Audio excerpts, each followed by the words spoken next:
Kuidas te suudate nii paljude kassidega üldse toime tulla?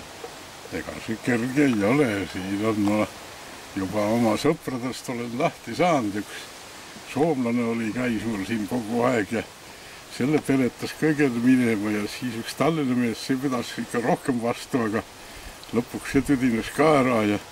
nüüd mul muud polegi, kui abikaasa on veel siin, see on ka pool mineku peal juba, nii et ega see kerge see kasside pidamine ei ole seal, nii et seal tuleb tükk tegemist, aga muidu, kui nende elu ja kommetega harjunud oled, siis on lihtne hakkama saada, aga võõrastel on see natuke raske see harjumine nendega. Niimoodi, jah. Milline kass teile kõige rohkem meeldib? No, on igaüks on omaette tegelane seal nüüd. Seda võiks küsida, mis kõige rohkem ei meeldi. Siin üks on veel palju pahandust teinud seal. Viimane tükk, millega ta hakkama sai, mul oli see sülearvuti oli laua peal töötas, lugesin ajalehti ja samal ajal hakkas see Kõusaare Vilm hakkas, mis ta seal Inglismaal tegi, see Vilmi seal. See hakkas seal televiisoris peale ja ma istusin teisele lauda, hakkasin seda Vilmi vaatama ja kompuuter jäi sinna laua peale lahti teise külje peale ja kui Vilm läbi sai, siis hakkasin uuesti ajalehti lugema ja vaatasin, et hiir ei taha enam seal ajaleht oli, mul seal kokku pandud ajaleht oli hiire all, selleks hiire padjaks. Hiir ei taha hästi liikuda seal paberi pealt, mis seal lahti on, vaatan paberi kõik märg. Vaatan, kust see kuradi vesi tuleb, vaatan kompuutri alt tuleb, eks tema kurat oli kusnud seda klaviatuuri peale, see kuradi sorri nagu vähe andis ja just selle kuradi ventilaatori kohale ka veel, see tuiskas kõik seal sees selle kuradi segamini ja siis seal põhja alt kurat õlises nii palju laua peal, et ajaleht oli läbi märg. Mina siis kuivatasin pooleni õlilist klahvide vahesid ja värki kurat lahti ka rohkem ei võngu põhja alt paar luuki sain, sealt palju välja enam ei tulnud. Ja siis teise hommiku katsusin, ilusti töötas veel täda, aga siis järgmine hommiku siis enam ei töötanud, aga lasin üks nädal aega sesta ja siis hakkas jälle, siis käis nii kaugu esimese maid, 2-3 kuud töötas korralikult, aga siis viskas lusika nurka, siis enam ei töötanud, nii et pani selle kompuutri hakkama, aga õnneks oli välja praagitud kompuuter ka, see oli mul proua kompuuter oli ja see hakkas seal segast panema. Et spetsialistid olid läbi vaadanud, et seal on 10 aastat töötanud juba, et osta uus ja tal oli juba uus ostetud ja tõi selle vana niisama siin minugute mängile. Nii et aga see tegelikult oli ise korras, seal polnud muud ega midagi, kui aku oli vanaks jäänud, nii et ma sellepärast on mul kahju ka natuke, aga no proual pole kahju midagi, sellepärast et tal oli uus olemas juba ja välja praagitud asi. Nii et see oli jah kõige ebameeldiv tegu, mis ta tegi, aga mis nad siuksed meeldivad asjad on, noh, kui ma siin üksi olen kodus, siis nad on nii muud, et ega mul igav siis ei hakka. Miks eelistate kasse koerte asemel? Ja, mul, kui ma noore põlvemees olin, siis 2 looma olid mu lemmikvaenlased, olid lehm ja kass olid seal, neid ma ei kannatanud silma otsa. Lehm oli sellepärast, et ma ise käisin tööl ja siis vanemad isa ja ema olid hästi vanad ja nõrgad juba, aga koloosis see teenistus oli nii väike, pensi oli seda ei maksetud ja siis pidi ära elatama, sest lehma pidamisest piimasaia müüma ja siis ma nägin, kuidas vanad inimesed hirmust vaeva peavad sellega nägema seal. Ja tegelikult oleks muidu saanud ka, aga see harjumine oli juba nii suur veres, et see lehm pidi olema, see oli nii tähtis asi. Ja kass sellepärast, et kassid hakkas poegi tegema ja siis nende poegadest lahti saamine, see oli jälle igavene number, nii et seal sellega ka kerge polnud. Aga nüüd juhtus niimoodi, et siin suvitajad olid jätnud ühe kassi maha sügisel, ise minema läinud külast ja siis eks ta vist 1 või 2 oli niisama katsun ennast toita ühest ja teisest kohast, aga lõpuks ikka kõht läks tühjaks ja mul abikaasa riisus neid lehti aia ääres kokku sügisel ja oli sinna siis sõbrustama läinud, hakanud tal jalgadel pai tegema ja siis ta rääkis mulle, et kuule, võtame omal kassi ka, et enne kassi pole ja et ei järra sa süüa talle mitte andma, et siis sa ei saa tast enam lahti ja et ei seda nuhtlust pole kaela tarvis, see on igavene hull asi ja proua ütles, et ma juba andsin süüa seal, noh ja ma no siis lasi vaatlema, kes selle öös oli külmaks ka läinud, midagi 5 või 10 kraadi külm oli välja tulnud ja hommikul, kui ma toast välja läksin, kass seal trepi peal vastus, tampis ühte esimest jalga üles alla, teist seal vaatas hale näoga mulle otsa ja ma mõtlesin, no hea küll, et tule siis peale siia. Ja siis see oli aasta või 2, mis ta oli seal, see oli isane kass, aga siis jah, poegi juurde pole tulnud ja aga ta käis siin külas kassi pulmudes ja algus, kui ta noorem oli, siis teised kassid kusid ta täis ja sai sealt pulvast peksa ka, aga siis pärast ta läks juba oskuslikumaks ja hakkas seal poegi ka tegema teistele ja jõululaupäev oli jälle niisugune asi, et istusime toas ja väljas oli pime juba ja järku kuulen, et üks koputab akna taga. Ja lükkasin kardina eest ära, vaatan täpselt see meie kassi moodi, nagu see oli sisane kass, see vaatab sealt aknast sisse nii hale näoga, aga tegelikult see isane kass juba magas seal toas tugitooli peal. Ja lasime siis selle sisse, et jõululaubed kindlasti on selle pojatein ja nüüd see poeg tuleb jälle näljas kuskil ja tuleb süüa ja hakkasin sellel süüa andma ja no siis see oli niimoodi, et see siis tegi ka talvel pojad ja tegi pööningule ende alla, see leid neid poegas üles ka ja sai see pööningul süüa viidud ja seal nad kasvasid, siis nad hakkasid kaudu katust käima, käisid õhtul katusharja mööda ja korstnate otsas oli ja see hakkas juba nalja tegema ja igav tore oli vaadata ja niimoodi siis tuli välja, et nad ikka natuke seltsilised on ja tükk tegemist nendega ja väga hull see asi polnudki, aga muidugi seada jah oli, et see arvukas tahtis kohe suureks minna, et neid paljuks läks ja nüüd siis viimaks oligi niisugune asi, aga nüüd jah, panime limiidi peale, et see praegu üks poeg on, et see on siis 15 ja olgu siis suuremaks arv enam ei lähe, et sellega siis jääb pidama ja eks need vanemad kaovad ära ka, enam kui rebased olid, need siis murdsid priskemad kassid maha, mis lahjemad olid, neid nad ei tahtnud, aga mis hästi täis sõid ennast seal, nii et nad võtsid omal toiduks ja poegadele viisid. Selle küsimusega on niisugune, rohkem ei oska selle öelda midagi. Aga kas kõikidel kassidel on nimed ka üldse? Jah, enam-vähem on seal nüüd, see proua on kange nimede panija ja siis nimed on niimoodi, et ega kohe tal nime ei saa panna, kui ta on poole aastane või niimoodi, siis ta juba näitab ära, mis tegelane ta on ja selle järel saab siis nime panna ära, nii et praegu ikka kõikidel on nimed ka olemas. See kõige viimane, mis praegu on, sellel Võrnikaks saab teda seal nimetatud, ta on just nii väike ja ta hirmus vallatanud, kõikide kassidega teeb igavast maadlust seal ja nad püütab kõik ära, aga ta oma ema ja üks teine ema, kasuema on neilt ka veel, need siis hoolitsevad teie eest seal, pesevad teda ja siis peseb neid ka seal, nii et vaata üks kass ei saagi olla, nad ei saa ennast üle ära pesta, aga siis kui 2 kassi on, siis nad näkitsevad hammastega teise kassi karvad läbi ja kaela peal selle, kus teise käpad ja hambad ei ulata, siis teised kassid teevad need puhtaks ja mul tulidki niisugused väiksed kassi või uued kassid olid, need tagumust jalad olid kõik üleni valged sinna, peaaegu selgrooli välja ja ma mõtlesin, kui need nüüd ära määrdud, et need on igavest narrakad vaatad, aga need on liigriid puhtad kogu aeg, need jalad, et seal õuest sisse tulevad porriga, siis jäljed korraks jäävad järgi. Aga esimene asi on tehakse siis jah, kui kõht täis süüakse, siis nad pesevad ennast nii puhtaks, et see on üks hea puhas loom. Kas te mõnda nime oskate veel nimetada? Ahah, ma pean hakkama järjest siis pihta. Kõige esimene, mis tuli, selle ma ristisin Garibaldiks, see oli niisugune kõva kass oli, et ta hoidis siin terves külas juba lõpuks korra majas, algus ta oli küll niisugune võimane, jah. Ja siis see poeg, mis seal jõulu tuli, see emane, see on niisugune, et see igasse poole rolis ja kargas ringi, see sai siis Pärdikuks nimetatud, see oli nagu ahvipärdik oli seal. See on pärdik ja siis hakkavad tulema, üks oli, Kaari oli seal, ma arvasin, et emane on, aga läks üks aasta mööda, tuli välja, et kurilahku oli isale ja siis aidad midagi, võtsime ühe A ära, panime Kari on siis nüüd tal nimi seal. Kari on ja siis naabrikassi poeg on üks, naabrikass käis siin ka hoolitsemas nende eest, et ikka poeg oleks ja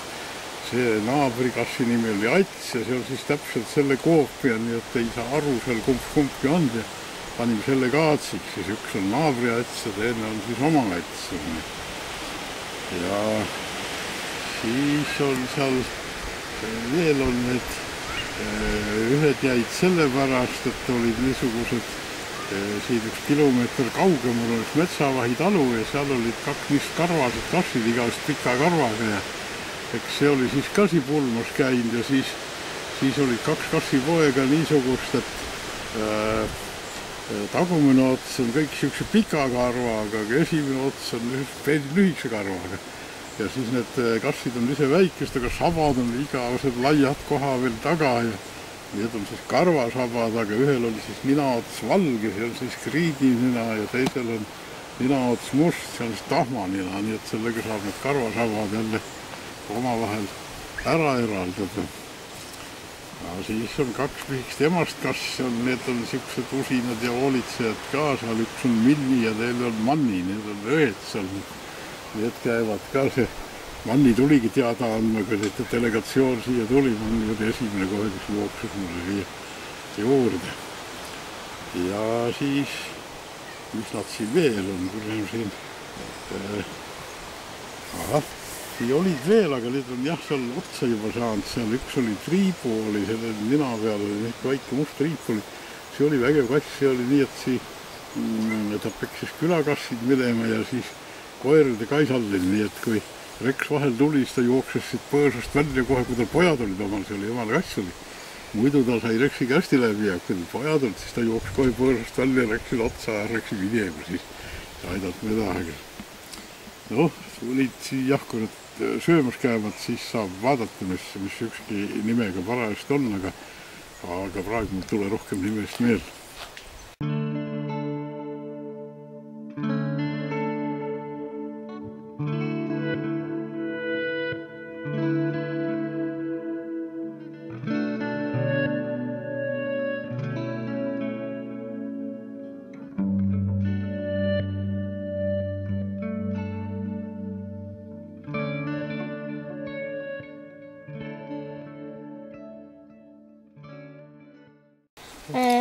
Mis on teie kõige varem raadio?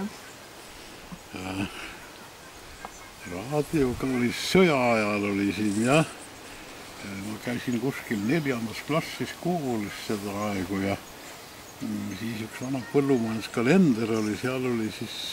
raadiost kirjutatud siuke asi olemas on ja siis ma olin sellest värgist huvitatud ja siin mehed käisid metsatööl, see oli siis Vene valitsus hakkas seda aegu peale ja siis saadeti Saaremaale metsatööle talveks talumehed metsa üles töötama ja siis üks külamees oli sealt omal need hobustega läksid sinna taha Saaremaa teisi otsa Kihelkonna kandis. Hobusele kaevust vette võtma hakanud lahtine kaev ämbriga ja ämbri sisse oli jäänud raadio, see sisikond sinna. Sõja ajal korjati raadiot kõik kokku, pidi kõik raadiod ära andma ja jalgrattad aga see mees oli omal kaevu visanud raadio siis ja mees tõi selle sealt ära ja siis andis selle mulle ja sealt ma hakkasin siis arutama neid juppe ja värke uurima, mis asjad on ja omale ka katseda teha ja siis ega sõja ajal pole neid raadiojaamasid ka töötanud, aga peale sõja nad Lätis hakkas töötama siis Kuldigas, see on siis Saaremaa vastas seal kuskil Toomasnessi nuka peal on. Hästi tugev jaam oli ja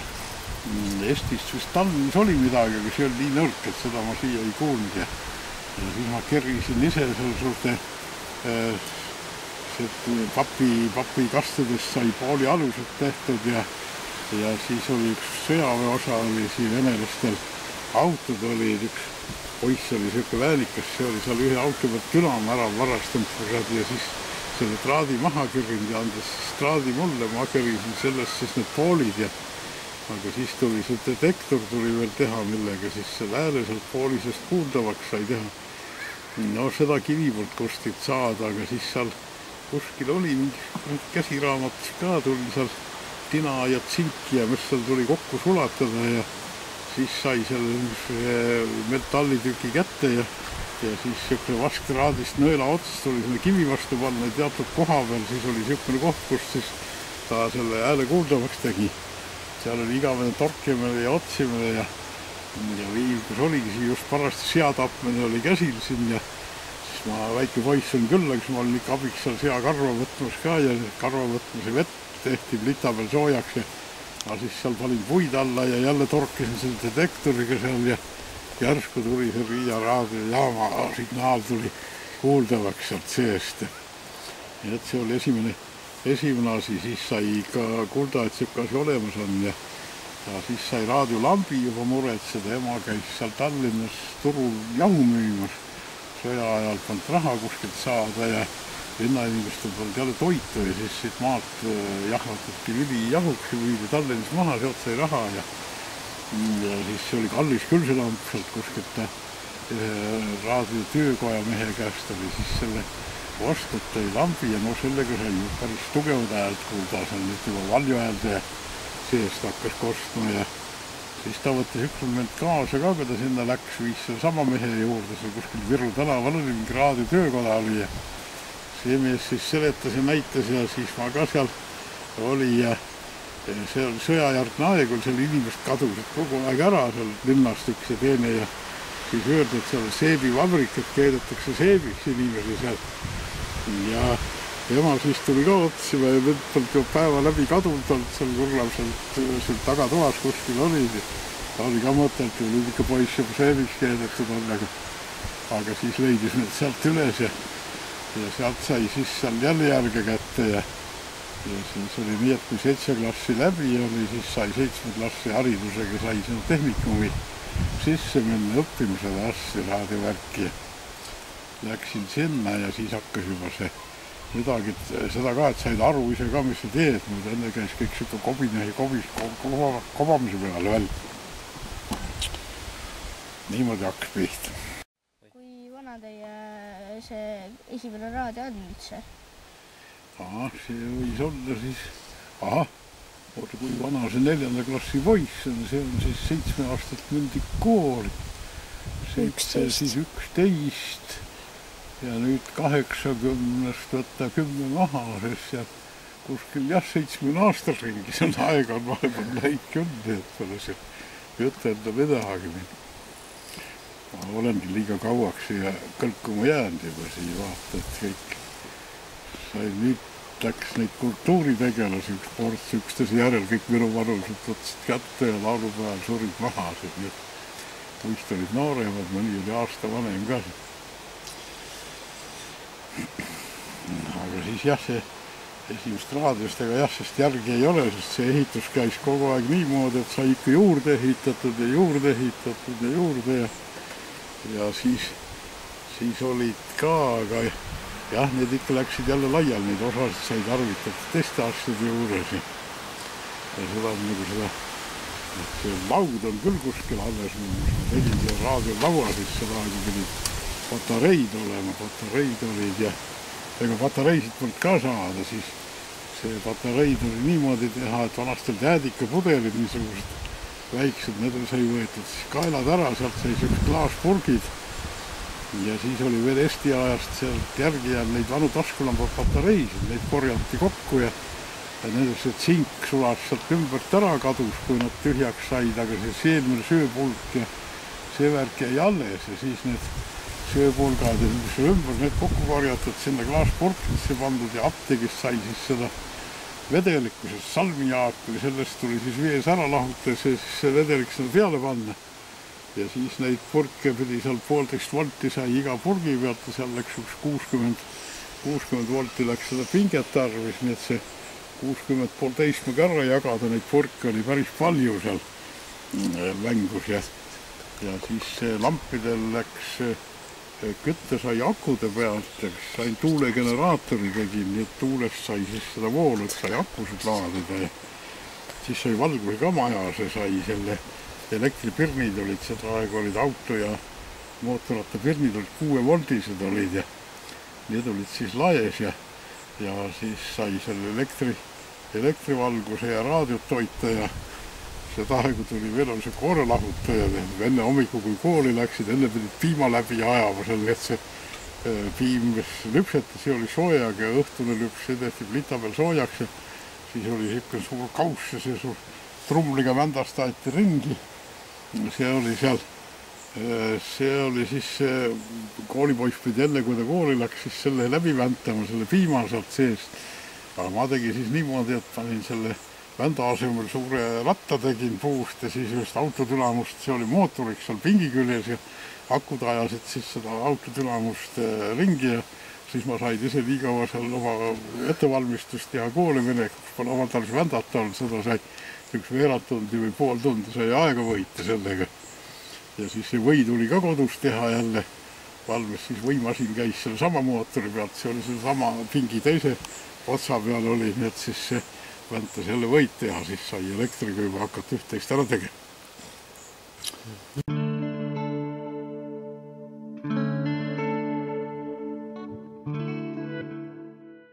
Kuidas ja kust te saite oma esimese teleka? Jälle pidi ise tegema. Ma seal tehnikumis õppisin seda raadiovärki ja siis tuli see Eestis veel televisioonisaatjat seda aegu ei olnud. Tallinnas hakati seda televisioonisaate masti ehitama just sinna raadiomaja aknal. Ma olin raadiomajas praktikal ja siis vene mehed ehitest panid torudest seda masti kokku. Samasugune mast nagu praegu Orissaares on, see 200 meetri kõrgune on ja siis pandi see televisioonisaade ka käima. Nii et ma läksin vahepeal sõjaväkke, see Punaarvu ei saanud enam muidu hakkama, läks mind ka tarvis seal ja võttis mind sõjaväkke ja siis sel ajal sai selle televisiooni saate käima, kui ma sõjaväes olin, nii et kui ma tagasi tulin sõjaväest, siis see saate töötas ja sai näha ja siis mul oli 2 kursust seda tehnikumi veel lõpetama, et hakkasin seda lõpetama ja siis ma seal ühes väikeses köögis elasin, see korteri koht oli seal ühel Muhulasel oli seal üks ühetoaline korter oli ja võttis mind ka siis sinna, nii et ma elasin seal kapi taga ja köök oli ühine ja kirjutuslaua ostsin omal ka täikelt, see oli siis seal kööginurgas ja selle laua peal siis raamatud olid hunniku pandud ja siis poest ostsin selle kineskoobi, see ei olnud kandil seda aega, kus peal see pilt paistab, see oli niisugune ümargune parajasti, see oli siis see saba käis tagant välja, raamatukuhi oli all ja sinna panin need poolid ja värgid siis külge ja see saatja oli hästi lähedal seal. Ma olin Koidu tänaval, nii et see antenn paistis sinna ära, seal pole kuigid võimsaid neid vastuvõtuseadmeid tarvis olnud ja see siis seal raamatute vahel siis oli nii, et ma ise tegin siis oma kooli neid asju seal ja siis sealt teise silmaga sai siis pilti ka vaadatud ja seda aegu saadet oli üsna vähe õhtul, ma ei tea, mis kellaajast hakkas 8 ja vist 10 juba lõppes ära, nii et need pole kuigi palju seda aega ära veetnud seal. See oli siis niisugune asi ja siis sain sealt tehnikumi läbi, siis tulin siia Muhusse ja siis ma tegin natuke suurema televiisori juba, sain niisugune kandilise kineskoobi, et sai suurema teha ja sellel sai siis ka raamid ja värgid ümber tehtud ja ka vanadest miinikastidest, see oli see sõjajärgne aeg, oli muud plekki polnud saada, kui need maamiinid said, lõhkeaine seest välja võetud ja kastidest sai siis need sassiid tehtud, kus külge need lambid ja osad said pandud ja polti tasemel raudnaelad, nendele sai keervelõikajaga vint peale keeratud ja kes asjad tulid siis poltidega sinna kinni panna. Seda tehtud ja niisugune omaette ehitus oli ja seda aegu televisiooni pilt ei paistnud kaugemale kui ühe antenni, see saate antenni pidi nägema ära selle vastuvõtja antenni. Aga nüüd see Tallinna ja Muhumaa vaheline kaugus oli nii suur, see oli kuskil 120 kilomeetrit ja nüüd see maakera on nii kumer, seda ei oska nagu arvatagi, et ta nii kumer on. See Tallinna 200-meetrine masti tipp, see juba 60 kilomeetrit Tallinnast tuled, siis ta jääb juba maakera varju jääb seal. Ja siis oleks ma tahtnud siis nüüd seda näha, seda pilti, siis oleks pidanud tegema siia oleks teises samasugune masti püsti panema 200 meetris, aga see oli natukene üle jõu käis ja aga siis mul oli üks vana Eesti-aegne raadioinsener oli, sellega ma sain hästi läbi seal tehnikumis ja see siis teades ka neid antenne ja värke seal, soovitas mulle siis niisugust rombantenni teha. See oli ka omaette ehitus siin, nii et üks mast oli siin maja taga 15 meetrit pikk, puust lõin selle kokku. Teine mast oli siis seal maantee ääres 15 meetrit pikk seal ja 2 tükki olid vahepeal, siis traat käis ühe masti otsast teise otsa, nii rombikujuliselt seal 40 meetrit oli iga see traadi külg. Ja siis see pilt oli niimoodi, et selle ei saanud siit nurgast kätte antenni küljest seda signaali, mis maja juures oli, selle pidi tooma sealt maantee äärest ära. Seda aegu neid televisioonikaablid ja värk üldse polnud olemas seal ja siis sai tehtud postid püsti pandud ja tehtud siukene kaks juhet peal, siukene 2 juhtmel liin, nagu vanast telefoniliinid olid ja seda kaudu tuli pilt siis sinna majasse sisse ja elektrit ka polnud, siis ma tegin omale ühe elektrijõujaama ka valmis, sain ühe raudteemehe käest, sai selle dünamo ja ühe kinomehe käest sai siis kino mootori bensiiniga käis ja andis siis voolu ja sellega paistis ikka pilt ära seal ka kuidagi eks ta kuskil udune oli ja vihmasajune ja pilt tuli ja hääl tuli ka, siis vahest olid kõik korraga ja vahest oli niimoodi, et tuli hääl üks ja pilt kadus ära ja pilt oli üks ja hääl kadus ära ja üks moment oli ka, et mõlemad kadusid ära ja no rahvas oli hirmus huvitud, käisid siin vaatamas ka ja üks väike tuba mul seal kuskil oli 30 inimese korras, et toas oli sees seal ja siis seal ma tegin pilte ka, et seal vahel pildi peal on, mõni tukub seal magama, on jäänud seal ju, siis pilt ei huvita või läheb liiga kehva see pilt on. Aga ära nägi ja niimoodi see asi siis peale hakkas seal. No diplomitööks oli ka, ma valis ise teemaks selle asja, seda kui oli Orissaare rajoon oli siis ja Orissaares oli see veetorn ja siis ma sinna ka, et sinna veetorni otsa see saatja ja samasugune vastuvõtuvärk, nagu mul see kodus oli, et siis sinna üles ja siis oleks saanud sealt veetorni otsa selle saateantenni ja Orissaare alev oleks saanud siis lihtsalt antennidega saanud selle pildi ja hääle kätte seal siis. Aga noh, seda muidugi ehitamist ei tulnud seal, seda peeti selliseks naeruväärseks asjaks seal ja seda aegu siis tehti, Tartu tehti see ülekandejaam ka, no aga Tartus oli omal see 200-meetrine mast pandi ka püsti, nagu see Tallinnas oli ja Pärnu ja Viljandi ja ma käisin need kohad läbi, see praktika oli, aga need olid jah niimoodi, et jupikaupa nägi, jupikaupa ei näinud. Niimoodi oli selle televiisori värgiga.